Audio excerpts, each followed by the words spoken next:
Imagine you are a sergeant in the United States Army.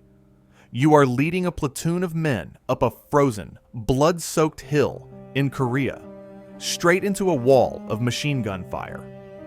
But the bullets coming from the enemy are not your only problem. Some of the very men you are leading, the men whose lives depend on your commands, refuse to follow you.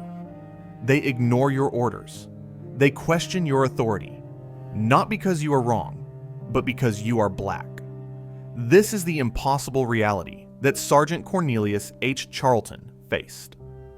He was a commander who had to fight a war on two fronts simultaneously, one against the Chinese army on the hill in front of him, and one against the poison of racism in the foxhole beside him. This is the story of how a quiet man, pushed to the absolute limit, became a legend in a war America tried to forget. To understand the heroism of Cornelius Charlton, you must first understand the brutal and confusing conflict that history has dubbed the Forgotten War. The Korean War, which erupted in the summer of 1950, was a jarring shock to an America that was just beginning to enjoy the peace and prosperity that followed World War II. It was a new kind of war, a police action under the banner of the United Nations, fought not for glorious conquest, but for the murky political goal of containment. It was a war of seesaw battles, of advances and retreats across a rugged, unforgiving landscape, a war fought in brutal summer heat and even more brutal winter cold. For the soldiers on the ground, it was a confusing, vicious, and deeply demoralizing conflict. But beneath the surface of this geopolitical struggle, the American military was in the midst of its own internal war, a social revolution that was in many ways as challenging as the fight against the North Koreans and the Chinese.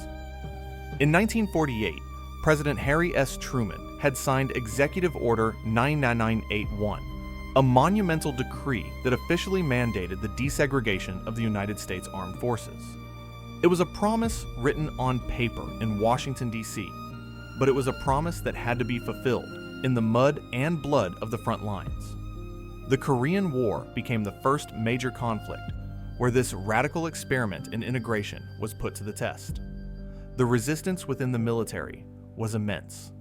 Generations of white officers and enlisted men, steeped in the traditions of a segregated army and the prejudices of a Jim Crow nation, were suddenly being told that they had to live, eat, and fight alongside black soldiers as equals. The transition was not smooth. It was awkward, tense, and often openly hostile. While some units integrated with a grudging professionalism, others became hotbeds of racial friction. This was the volatile new world that a young, quiet sergeant from West Virginia was about to be thrown into. Cornelius H. Charlton was not a man who sought the spotlight. He was the son of a coal miner, born into a large family in the rugged hills of West Virginia. He grew up in a world of hard work and quiet dignity. He was not a product of the great intellectual centers of the civil rights movement. He was a product of the American working class. He had enlisted in the Army in 1946, seeking the opportunity and the structure that the military offered. He was a good soldier, disciplined, reliable, and possessed of a quiet but powerful sense of duty. He rose through the ranks, earning the respect of his superiors, and by the time the Korean War broke out, he was a sergeant, a non-commissioned officer, the very backbone of the U.S. Army. He was assigned to C Company of the 24th Infantry Regiment, one of the first units to be integrated. The 24th had a long and complicated history. It was one of the original all-black Buffalo Soldier regiments, with a proud legacy stretching back to the Indian Wars. But it was also a unit that had been plagued by the racist assumptions of the military establishment, often given the worst assignments, the worst equipment, and the most prejudiced commanders. Now, as it was being integrated with white soldiers, it became a flashpoint for all the tensions of this new, forced equality. When Sergeant Charlton arrived, he was given command of an infantry platoon. It was a position of immense responsibility, but it came with an almost impossible challenge. His platoon was a mix of black and white soldiers, and some of the white soldiers, raised in a world that had taught them that black men were their inferiors, simply refused to accept his authority. They would be slow to follow his orders. They would question his tactical decisions. They would treat him with a sullen, disrespectful contempt. Imagine the psychological pressure of that situation. You are in a live combat zone. The enemy is trying to kill you every minute of every day. Your primary responsibility is to keep your men alive and to achieve your objective. But to do that, you must first fight a battle for basic respect within your own unit. Every command is a potential argument. Every decision is a potential challenge to your authority. It was a lonely and exhausting burden, one that no white NCO had to face, but Charlton bore it with the same quiet stoicism that had defined his life. He did not get into shouting matches. He did not report his insubordinate soldiers. He simply led through his actions, through his competence, and through his undeniable courage under fire. He was determined to earn their respect, not by demanding it, but by proving, day in and day out, that he was the best soldier, the best leader in that foxhole. This quiet, internal battle for the soul of his own platoon would be the prelude to the final explosive battle that would make him a legend. By the spring of 1951, the Korean War had entered its most brutal and fluid phase.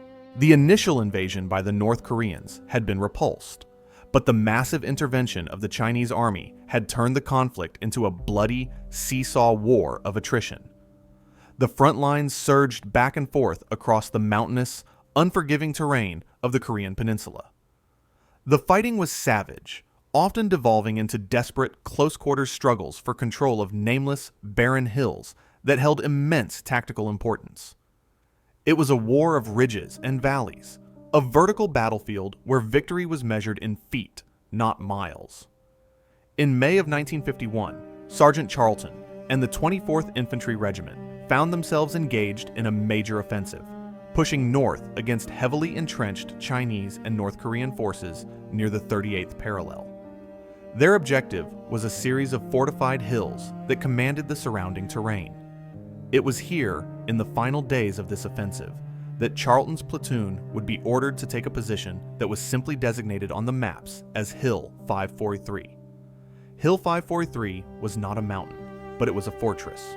The Chinese soldiers, masters of defensive warfare, had turned the hill into a maze of interlocking trenches, deep bunkers, and perfectly placed machine gun nests. They had spent weeks digging in, creating a killing zone that could rain down a murderous crossfire on any force attempting to advance up its steep, exposed slopes. The approaches to the hill were littered with mines and draped in barbed wire. Taking this hill would not be a matter of maneuver. It would be a matter of pure, brute force and raw courage. It would require a frontal assault into the teeth of an entrenched and determined enemy. The initial attacks on Hill 543 were a bloody failure.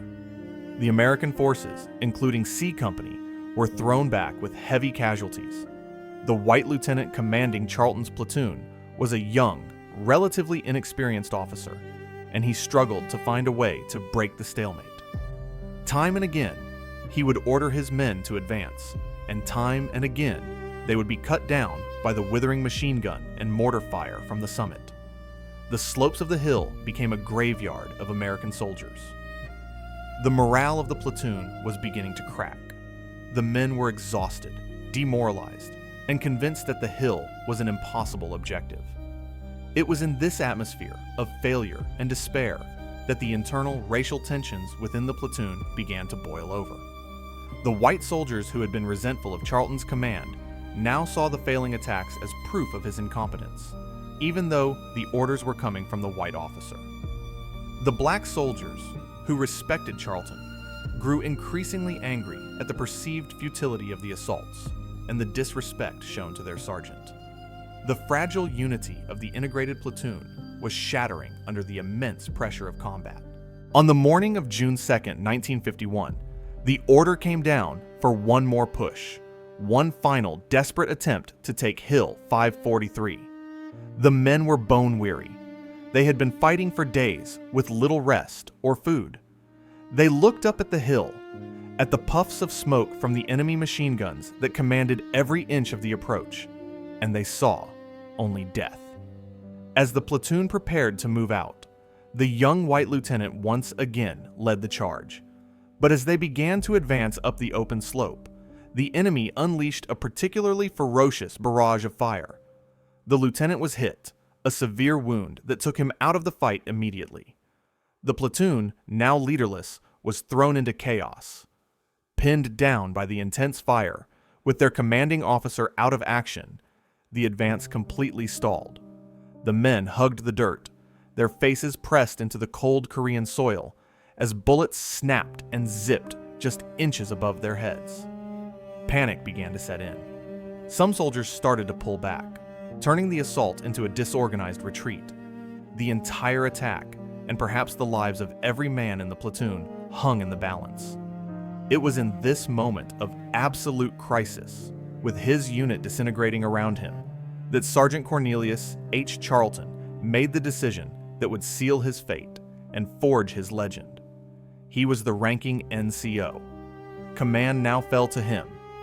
He could have ordered a retreat, saving his men to fight another day, a decision that no one would have questioned under the circumstances. He could have stayed in his foxhole, waiting for new orders from a company command that was itself in chaos. But Charlton was not a man to wait. He was a leader, forged in the coal mines of West Virginia and the segregated camps of the U.S. Army. He saw not a hopeless situation, but a duty that had to be done. He rose from his position, exposing himself to the storm of enemy fire, and began to rally his men. His voice, calm but filled with an undeniable authority, cut through the noise of battle. He was no longer the quiet sergeant they had questioned. He was their commander. He moved from foxhole to foxhole, pulling men to their feet, restoring order, and re-establishing a line of fire. His absolute lack of fear was infectious. The men, seeing their sergeant standing in the open, seemingly oblivious to the bullets whizzing past him, found a new reserve of courage. The retreat stopped. The platoon, battered but not broken, once again faced the enemy. Sergeant Charlton had taken command. Now, he would lead them up the hill. With the platoon pinned down and its officer incapacitated, the textbook response for Sergeant Charlton would have been to establish a defensive perimeter and call for instructions. But Charlton knew that staying put on that exposed slope was a death sentence. The Chinese and North Korean machine guns on the summit had them perfectly zeroed in. To remain static was to be systematically annihilated. The only path to survival, as insane as it seemed, was to advance, to move forward into the very heart of the storm. But how do you convince terrified, demoralized men to get up and charge into a wall of machine gun fire that has already cut down their friends and their commander? You don't do it with words alone. You do it with action. Sergeant Charlton, now the de facto leader of the platoon, understood this on a primal level. He didn't just shout orders from a position of relative safety. He became the living embodiment of the assault. He single-handedly led the charge. He was the first man to rise from the dirt, the first to run headlong into the torrent of enemy fire. His men, seeing their black sergeant charging forward alone, were stunned into action. It was a moment that shattered the fragile racial hierarchy of the platoon. In that instant, he was not a black NCO whose authority was questionable. He was their only hope, a figure of impossible bravery. Shamed and inspired in equal measure, the soldiers, black and white, rose from their foxholes and followed him. The charge was a desperate, chaotic scramble up the steep, cratered slope. Men fell, but the momentum, once seized, was not lost. Charlton was a whirlwind of controlled fury. He was not just a leader, he was a one-man fire team. He would run forward, find a piece of cover, and lay down a blistering field of fire with his automatic rifle, suppressing the enemy positions to allow his men to advance. Then he would get up and charge again, leading them to the next piece of cover. They reached the first line of enemy trenches, a heavily fortified position that had repulsed them all morning. The fighting became a savage, hand-to-hand affair. Charlton was at the forefront, leaping into the trench, using his rifle, his bayonet, and grenades to clear out the defenders. His personal example was electrifying. He fought with a ferocity that inspired a similar ferocity in his men. The racial tensions that had plagued the platoon dissolved in the adrenaline and shared terror of close-quarters combat. They were no longer black soldiers and white soldiers. They were just soldiers, fighting for their lives, following the one man who seemed to know how to win. They took the first trench, but as they paused to consolidate their position and tend to their wounded, they realized their objective was still far from won. Higher up the hill, a second, even more heavily fortified position was pouring down a devastating fire on them. At its center was a machine gun nest, perfectly placed in a bunker that commanded the entire approach. It was this position that had broken every previous assault. As long as that gun was firing, any further advance was suicide. The men were exhausted, their ammunition was running low, and they had taken heavy casualties.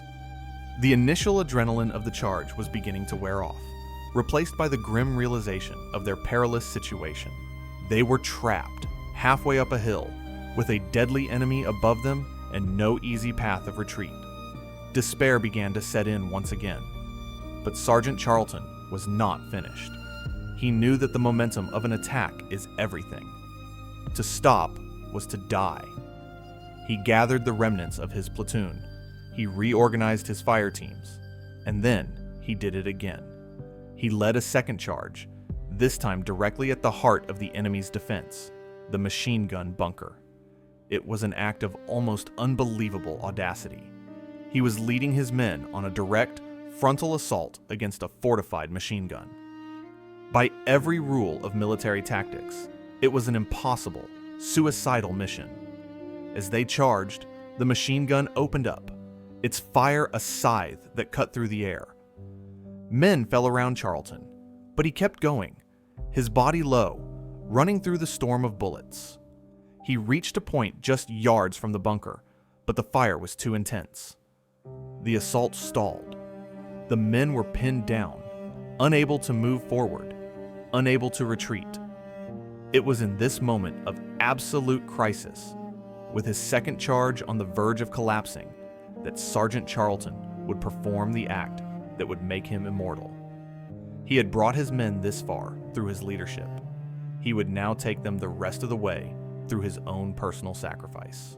Pinned down just yards from the objective, with the relentless chatter of the Chinese machine gun tearing the air apart, the second assault on Hill 543 had reached its bloody, agonizing stalemate. The surviving men of the platoon were trapped in the open, hugging the earth, unable to move forward or backward. The momentum was gone, replaced by the cold certainty of death. Every soldier on that slope knew that as long as that machine gun was firing, they were all living on borrowed seconds. The attack had failed. The hill, it seemed, was truly unbeatable. It was in this moment of ultimate despair that Sergeant Cornelius Charlton's leadership transformed into something else entirely. It became a singular, focused act of supreme, selfless sacrifice. He was no longer just a commander leading his men. He was a warrior, taking the entire weight of the battle onto his own shoulders. He had been wounded in the chest during the charge, a painful, debilitating injury that was bleeding profusely. He was weakening, but his will was unbroken. He assessed the situation with the cold, clear eye of a seasoned NCO. The machine gun nest was the key. It had to be silenced, and he was the only one in a position to do it. What he did next was not a calculated tactical decision. It was an act of pure, primal courage. He ordered his men to concentrate their fire on the bunker to create a storm of suppressive fire, however brief. Then, under the cover of this desperate, rattling volley, he got up, alone. He rose from the dirt, a single, solitary figure against the skyline of the hill, and began to advance on the machine gun nest by himself. It was a suicide run, and everyone watching, both American and Chinese, knew it. The Chinese gunners immediately swiveled their weapon and concentrated all their fire on this one, impossibly brave soldier.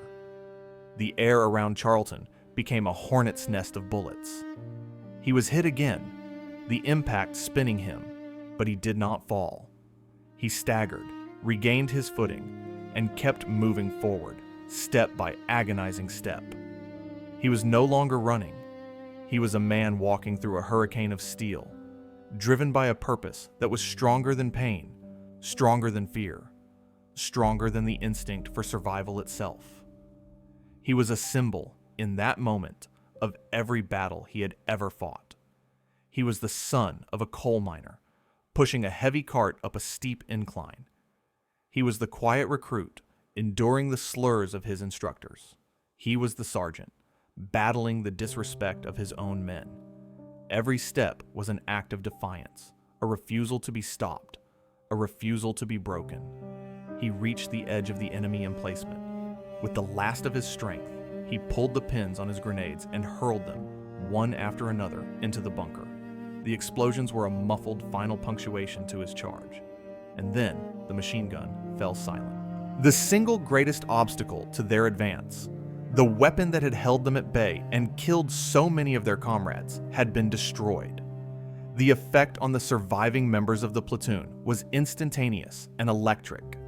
Seeing their sergeant, alone and wounded, accomplish the impossible, they were filled with a new, ferocious resolve. They surged forward, overwhelming the now disorganized defenders in a final, furious rush. They took the second trench line. They fought their way to the summit. The battle for Hill 543, the battle that had been deemed impossible, was suddenly, miraculously, over. But their leader was not with them. Sergeant Cornelius H. Charlton, having single-handedly broken the back of the enemy's defense, had collapsed from his wounds just after throwing the final grenade. He died on that bloody slope, just yards from the bunker he had destroyed. His last act on Earth was to point his men toward the summit, to give them their final objective. He had led them to the brink of victory, and with his own life had pushed them over the top. The men of his platoon, who had once questioned his authority, now stood in stunned, silent reverence. They had witnessed an act of courage so profound, so absolute, that it had completely erased the petty bigotries and tensions that had divided them. In his death, Sergeant Charlton had not just won them a hill in Korea, he had won their undying respect. He had proven, in the most powerful way imaginable, that leadership is not a matter of race, but of character. He had become, in his final, heroic moments, not a black sergeant, but simply their sergeant, a leader whose sacrifice had saved them all.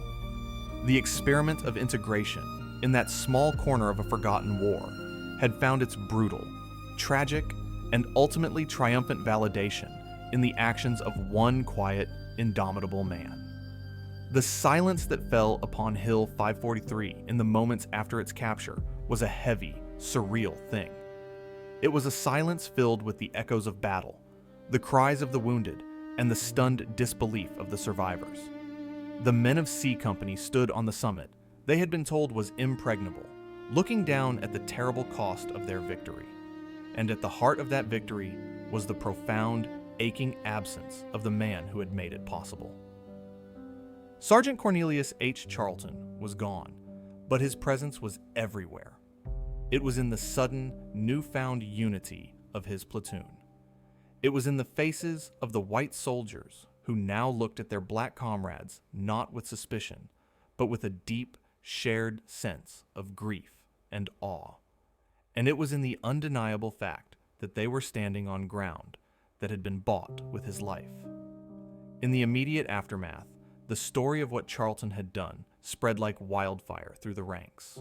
It was told not through official reports, but through the raw, emotional testimony of the men who had been there, the men who had followed him up that hill. They spoke of his calm in the face of chaos when their officer had fallen. They spoke of his suicidal, one-man charges. And they spoke, with a reverence bordering on disbelief, of his final, solitary assault on the machine gun nest that had held them all at bay. It was a story that defied belief, a tale of heroism so absolute that it sounded like something from an ancient epic. The command structure of the U.S. Army, an institution still grappling with the complexities of integration, was now faced with an undeniable truth. The experiment of placing a black NCO in command of white troops had been put to the ultimate test, and the result was an act of valor that would be held up as a standard for generations to come. The surviving white officer of the company, the very man whose wounding had thrust Charlton into command, made it his personal mission to ensure that his sergeant's sacrifice was recognized. He began the long and arduous process of writing the award recommendation, meticulously gathering the sworn eyewitness testimonies from the men of the platoon. The recommendation was for the highest honor the nation could bestow, the Medal of Honor. It was a recommendation that was, for once, not questioned or delayed by the usual currents of racial bias. The evidence was too overwhelming. The testimony of the soldiers, both black and white, too powerful and too consistent. The story of what Sergeant Charlton had done on that hill was so profoundly heroic that it transcended the prejudices of the era. In 1952, President Harry S. Truman, the same president who had ordered the desegregation of the military, posthumously awarded the Medal of Honor to Sergeant Cornelius H. Charlton. At a solemn ceremony, the medal was presented to his grieving parents. The official citation was a stark, unadorned, and powerful summary of his final moments. Sergeant Charlton, refusing to be evacuated, rallied the men and spearheaded the assault against the hill. He was hurled back by a grenade, but paid no attention to his grievous wounds. He led the platoon to the crest of the hill. Seeing the key enemy emplacement that was holding up the advance, he single-handedly charged it, was hit by a grenade, but continued, throwing his own grenades into the position and destroying it. He died from the wounds received in this action. He was one of only 2 African Americans to receive the Medal of Honor for their service in the Korean War. His story became a powerful symbol, not just of individual courage, but of the success of the integration experiment. He was held up by the Army as an example of what was possible, a testament to the fact that leadership and valor were not the exclusive domain of any one race. But while the official recognition was swift and just, his story, like the war in which he had fought, soon began to fade from the national consciousness. The Korean War was an unpopular, inconclusive conflict, squeezed in the historical memory between the good war of World War II and the divisive trauma of Vietnam. It became the forgotten war, and its heroes, by extension, became the forgotten heroes. For decades, the name of Cornelius Charlton was known mostly to military historians and to the members of the black veteran community. His story was not taught in schools. There were no major films made about his life. He was a hero, yes, but a quiet one. A name etched on a medal and a headstone, but not on the heart of a nation that was busy moving on. The very integration that his sacrifice had helped to validate was a slow, painful, and often ugly process, and America was not always eager to celebrate the heroes who reminded it of that difficult struggle. The men of his platoon never forgot him. For them, he was not an abstract symbol. He was the man who had saved their lives. The white soldiers who had once refused to follow his orders returned home with a new, hard-won understanding of respect, a lesson they had learned in the most brutal classroom on earth. The black soldiers who had served with him saw in his sacrifice the ultimate expression of their own dual struggle, the fight to be recognized as both a soldier and a man. But to the rest of the world, Hill 543 was just a number on a map in a forgotten war, and Cornelius Charlton was just a name, a ghost from a conflict that America was trying its best to leave behind. His immortality had been secured, but his legacy was still waiting to be fully claimed.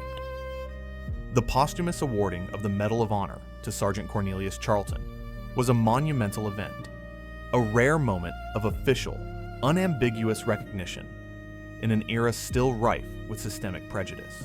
It was a victory, but it was a quiet victory, and the silence that followed threatened to engulf his legacy.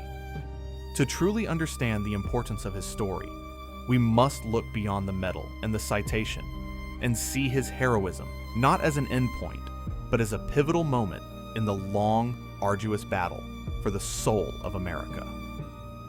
Charlton's sacrifice became a powerful, if often unspoken, piece of evidence in the ongoing argument for full military integration. The Korean War was the first real-world test of President Truman's desegregation order, and it was a test that many in the military's high command fully expected and even wanted to fail. They predicted chaos, a collapse of discipline, and a decline in combat effectiveness. They argued that white soldiers would never properly follow black leaders, that the racial friction would be a fatal weakness on the battlefield. The story of what happened on Hill 543 was a direct and devastating refutation of every one of those arguments. It was a perfect, tragic, and undeniable case study in the success of integration under the most extreme pressure imaginable. Here was a platoon, fractured by racial tension, that had faltered under its white commander. And here was a black sergeant who, through sheer force of will and an act of supreme courage, had not only rallied them, but had led them to an impossible victory. He did not just command, he inspired. He transformed a group of resentful, divided men into a cohesive, effective fighting unit. And he did it in the heart of a firefight. The white soldiers who had once questioned his authority became his most fervent advocates, their eyewitness testimonies forming the bedrock of his Medal of Honor recommendation. In the crucible of that battle, the abstract concept of race had been burned away, leaving only the raw, undeniable reality of leadership. They followed him, not because they were ordered to, but because he was their best and only hope of survival. He had earned their loyalty, not through his rank, but through his character. This was the ultimate validation of Truman's order. It proved that in the chaos of combat, what mattered was not the color of the man giving the orders, but the quality of his leadership. This story, and others like it that emerged from the battlefields of Korea, became a powerful tool for the proponents of integration within the military. It provided them with the irrefutable evidence they needed to break down the final walls of resistance. While the process of full integration would take years and face many setbacks, the performance of men like Sergeant Charlton made the eventual outcome inevitable. He was a pioneer who proved, with his own life, that an integrated military was not just a moral necessity, it was a strategic advantage. A stronger, more effective fighting force was one that drew upon the full talents of all its citizens, regardless of race. But his legacy extends far beyond the confines of military policy. His story is a profound and timeless lesson in the nature of leadership itself. Charlton was not a charismatic orator or a grand strategist. He was a quiet, unassuming man who led by example. His leadership was not about giving speeches. It was about being the first man out of the foxhole. It was about sharing the risks, bearing the burdens, and ultimately being willing to make the ultimate sacrifice for the sake of his men and his mission.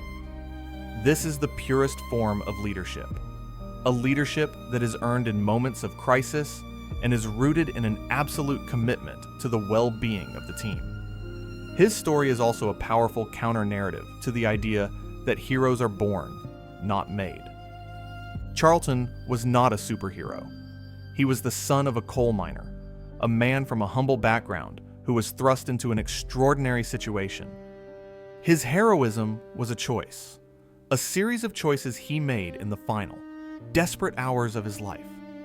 The choice to take command, the choice to rally his men, the choice to charge forward again and again, and the final, terrible choice to sacrifice himself to destroy the one obstacle that stood between his men and victory. His story is a testament to the fact that greatness lies dormant in ordinary people, waiting for a moment of crisis to call it forth. The fact that his story is part of the forgotten war makes it all the more important to remember. The Korean War was a brutal, bloody conflict that has been overshadowed in the American memory by the good war that preceded it and the traumatic Vietnam War that followed. But for the men who fought there, it was as real and as terrifying as any war in history. To forget the heroes of Korea is to do them a profound disservice. And to forget a hero like Cornelius Charlton, a man who had to fight a war on two fronts, is to compound that injustice. His story is a sacred trust, a memory that we have a duty to preserve and to pass on, to ensure that his sacrifice and the powerful lessons it teaches are never again lost to the silence of a forgotten war. He was a leader of men, a hero of a nation, and a pioneer who helped to forge a new and better American army. As we reflect on the life and sacrifice of Sergeant Cornelius Charlton, it becomes clear that his story is more than just a tale of incredible battlefield valor. It is a powerful and poignant lens through which we can view the complex, often painful, evolution of America in the 20th century. He was a man who stood at a historical crossroads, a figure who embodied both the lingering poisons of the nation's past and the fragile, hard-won promise of its future. To understand his legacy is to understand the very heart of the American struggle for identity. His heroism in the forgotten war is a stark and necessary reminder that the fight for freedom is a continuous, overlapping narrative. While the nation was celebrating the heroes of World War II and just beginning to grapple with the Cold War, men like Charlton were fighting and dying in a brutal conflict that never received the same level of national attention or cultural myth-making. His story forces us to look beyond the celebrated greatest hits of American history and to honor the sacrifices made in the less remembered, but no less important, chapters. The soldiers of the Korean War were not a lesser generation of heroes.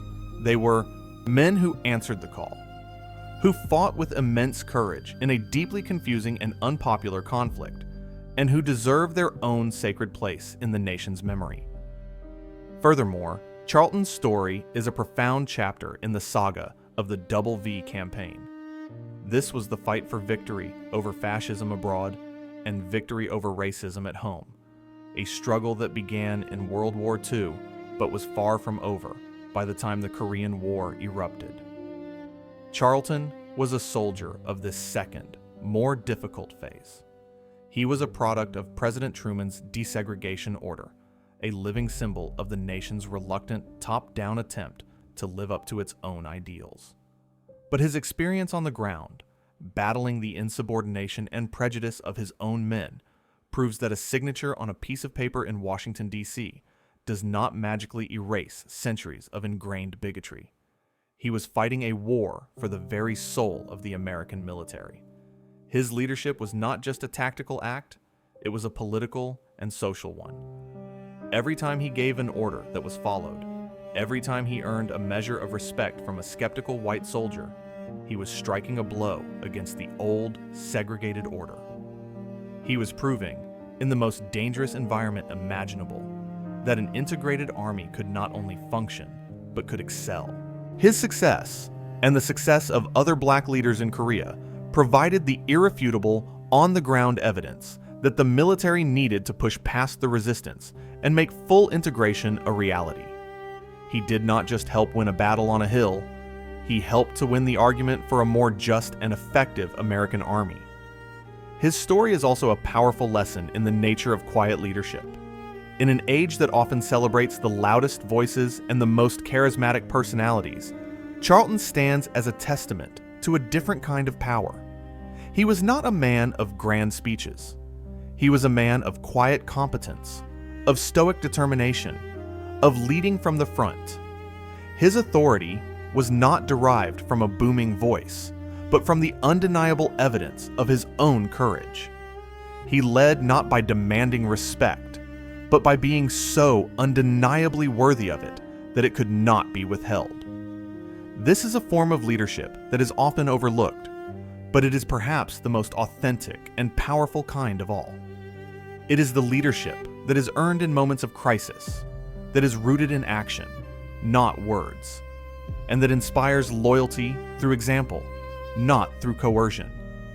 And so, we are left with the image of this quiet man from the coal mines of West Virginia, a man who had to fight a war on two fronts, who had to prove his right to lead, even as he was leading men into battle. His story is a testament to the fact that the fight for equality is not just fought in marches and courtrooms, but in the small, daily interactions of human beings, in the foxholes and on the factory floors, in the quiet, courageous acts of individuals who refuse to be defined by the prejudices of others. Sergeant Cornelius H. Charlton did not set out to be a symbol. He set out to be a good soldier. But in being the best soldier he could possibly be, in the face of obstacles that no other soldier had to face, he became a hero for all time. A forgotten warrior from a forgotten war whose legacy of courage and leadership speaks with a powerful and urgent voice to us all. We began this story with a man fighting a war on two fronts, a quiet sergeant battling both a foreign enemy and the domestic poison of prejudice within his own ranks. The journey of Cornelius Charlton is a testament to the fact that the fiercest battles are often the ones fought not just for territory, but for dignity. His sacrifice on a forgotten hill in a forgotten war was not just a heroic act, it was a definitive, bloody, and undeniable answer to the question that had haunted a nation. What is the true measure of a leader? His story is a powerful and necessary part of the American epic because it is so fundamentally about character. In the chaos and terror of Hill 543, when the structures of command had broken down, when the color lines should have been at their most fraught, the only thing that mattered was character. Charlton's character, his quiet competence, his unwavering sense of duty, and his almost superhuman courage became the magnetic force that pulled a fractured platoon together and forged them into a victorious fighting unit. He proved that true authority is not granted by rank or by race. It is earned in the crucible of crisis. His legacy is a vital bridge between the promises of the greatest generation and the demands of the civil rights movement. He was a soldier of both. He fought the war that defined the 20th century, but he also fought the internal American war for equality that would define the decades to come. His Medal of Honor is more than just a recognition of his bravery. It is a symbol of the success of the military's first, faltering steps toward integration. He was the proof of concept. His heroism demonstrated, in a way that no political argument ever could, that a desegregated military was not a weakness, but a strength. He did not just die for his country. He died to help his country become better, to force it to live up to its own creed. So, when we remember the heroes of the American military, let us not just remember the generals and the famous battles. Let us remember the sergeants, the NCOs, the quiet professionals who are the true backbone of the Army. And among those sergeants, let us give a place of highest honor to Cornelius H. Charlton. Let us remember the man who had to command soldiers who did not want to be commanded by him. Let us remember the leader who took charge when all was lost. Let us remember the hero who charged a machine gun nest, alone, to save his men. His story is a challenge to all of us. It challenges us to look for leadership in unexpected places. It challenges us to recognize that courage and character are not the exclusive property of any one race or group. And it challenges us to fight against the act of forgetting, to seek out and celebrate the quiet heroes whose stories have been overlooked by the grand sweep of history. Sergeant Cornelius H. Charlton was not a man of many words. His life was his argument. His actions were his testimony. and his sacrifice was his final, irrefutable point. He was told he had to prove his right to lead. He ended up setting the standard for what leadership means. He was a quiet man from the hills of West Virginia, a forgotten hero from a forgotten war. But his legacy of courage, duty, and an unwavering belief in the promise of America, however flawed, is one that should and must be remembered forever. The death of a hero on the battlefield is not an end. It is a transformation. It is the moment a man of flesh and blood becomes a symbol, a story, a legend. For Sergeant Cornelius H. Charlton, this transformation began the instant his body fell silent on the slopes of Hill 543. The men of his platoon, both black and white, were the first keepers of his legacy. They had been witnesses to an act of courage so pure and so absolute that it had permanently rewired their understanding of the world. The white soldiers who had harbored prejudice and questioned his authority were now his most fervent apostles. They were the ones who ensured the story of his final, suicidal charge was told, and told correctly, to the debriefing officers. Their testimony, born of awe and a profound sense of gratitude, became the foundation of his immortality. The journey of his Medal of Honor recommendation through the military bureaucracy is a story in itself. In an era where systemic racism was still the default setting of the U.S. Army, the case of Sergeant Charlton was a remarkable exception. The evidence was so overwhelming, the chorus of praise from the men he had led so unified, that there was no room for the usual institutional friction or quiet dismissal. His heroism had been so undeniable that it had, for a moment, created a space where only merit mattered. When the medal was approved and presented to his family in 1952, it was more than just a posthumous honor. It was an official admission from the highest levels of the military that the experiment of integration was not just working, but was producing heroes of a caliber that rivaled any in the nation's history. But a medal is a symbol, and a symbol is only as powerful as the story that is told about it. As the Korean War ground to its stalemate and faded from the American public's consciousness into its forgotten war status, so too did the story of Cornelius Charlton. His name was etched on the wall of the Pentagon's Hall of Heroes, a quiet and respected place, but it was not etched into the popular memory of the nation. He became a hero known primarily to military historians, to the black community that rightly claimed him as a pioneer, and to the families of the men whose lives he had saved. This quiet fading was a different kind of tragedy. He had fought and died to prove a point, but for decades, the nation was not fully listening to the lesson his life had taught. The full integration of the military, which his sacrifice had helped to justify, was a slow, painful, and often ugly process, filled with resistance and setbacks. The broader civil rights movement was still in its infancy, and the idea of a black man as a national hero, a leader whose courage was a universal, not a racial attribute, was a concept that America was not yet fully prepared to embrace. The real resurrection of his legacy began, as it so often does, with the work of historians and the aging voices of those who were there. As the civil rights movement gained momentum and forced a national re-examination of race, scholars began the crucial work of uncovering the forgotten stories of black military heroism. The story of Cornelius Charlton, a Medal of Honor recipient from the forgotten war, was a jewel waiting to be rediscovered. His citation was a script for the most dramatic of war films, a tale of leadership against all odds. His story became a powerful tool for teaching, a perfect, self-contained narrative of courage, sacrifice, and the absurdity of prejudice. It was a story that proved that the fight for freedom and the fight for equality were, and always had been, the same fight. We began this story on a frozen hill in a forgotten war, with a quiet sergeant facing an impossible choice. The legacy of Cornelius H. Charlton is the answer to the question that moment posed. It is a legacy that transcends the battlefield, speaking to the very core of the American identity and the timeless nature of leadership. His story is a powerful and permanent refutation of prejudice.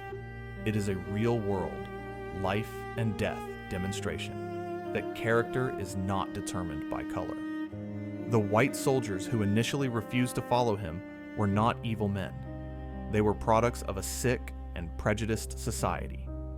His heroism did not just defeat an enemy, it healed a small part of that sickness. He forced them, through his own sacrifice, to see the man, not the race. That transformation, which took place in the hearts of the men in his platoon, was a small but profound victory in the long war for America's soul. He is also a timeless symbol of what leadership truly means. In an age that often confuses leadership with charisma, with a loud voice, or with a high rank, Charlton reminds us that true leadership is a function of character. It is about taking responsibility when others falter. It is about putting the needs of your team above your own survival. It is about leading from the front, sharing the risks, and inspiring action not through words, but through an unwavering example of courage and competence. He was a leader not because of the stripes on his sleeve, but because of the fire in his heart. And finally, his story is a sacred duty to remember, to allow his name and the name of the forgotten war in which he fought to fade from our memory is to do a profound injustice to his sacrifice. It is to say that some wars and some heroes matter less than others. Sergeant Charlton's story is a vital piece of the American puzzle. It is a testament to the fact that the path to a more perfect union has been paved with the blood and courage of people from every race and every background. He was a pioneer, a warrior, and a leader who fought a war on two fronts and emerged victorious, not just over an enemy army, but over the very bigotry that had tried to define him. So when we tell the great stories of American heroism, let us not just speak of Lexington, the Alamo, or Normandy. Let us also speak of Hill 543. Let us speak the name of Cornelius H. Charlton. Let us remember the quiet son of a coal miner, who, in the face of enemy fire and internal division, showed a nation the true meaning of leadership. He was not just a black hero.